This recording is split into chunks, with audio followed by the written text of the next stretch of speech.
So Dark Hour had a spring market, and I got the chance to do makeup for it. We had a last-minute makeup artist call in, so I did the makeup, and I just thought I would share some airbrush makeup stuff. I don't do a lot of that. So I picked a couple colors. I picked a color palette for this event. I have a satyr, and I have 3 different fairies. And they're dark fairies, but it's still a spring market, so I wanted to make sure that I included green. But here I'm just going overhead. I'm doing some shading on this very well-behaved satyr, who will absolutely not offend anyone or do typical satyr shenanigans. Kind of a basic scary guy, number 1. Did a lot of pull in. I hit the hairline.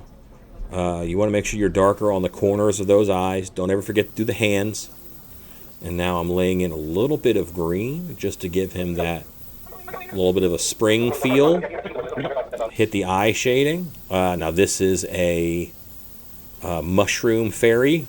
And I have a little reference sheet that I pulled pictures from the internet in order to, figure out what I wanted to do for these guys as makeup.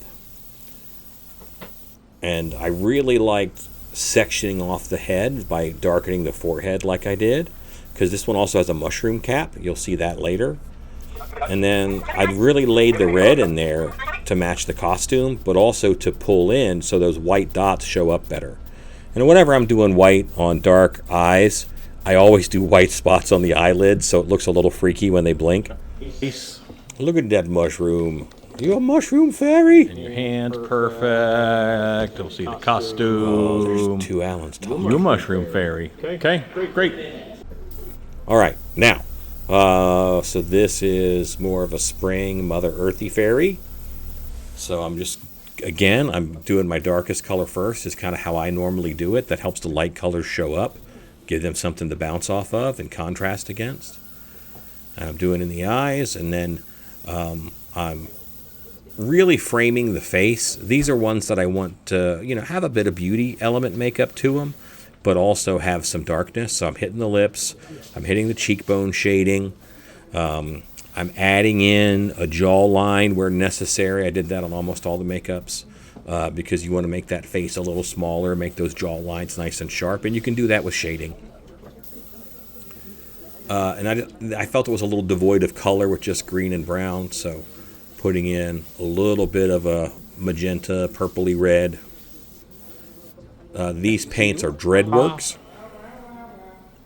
Look up for me a little bit.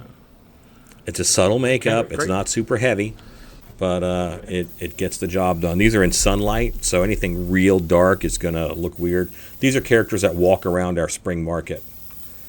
And this is another kind of dryad type fairy. And we're just airbrushing in the basics. See how I cut that cheekbone in?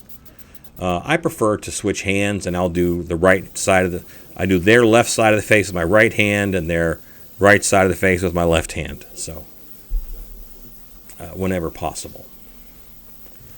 It's whatever's easier. Sometimes it doesn't make sense to swing one hand all the way around. Sometimes it does. That look. Your ears. Great.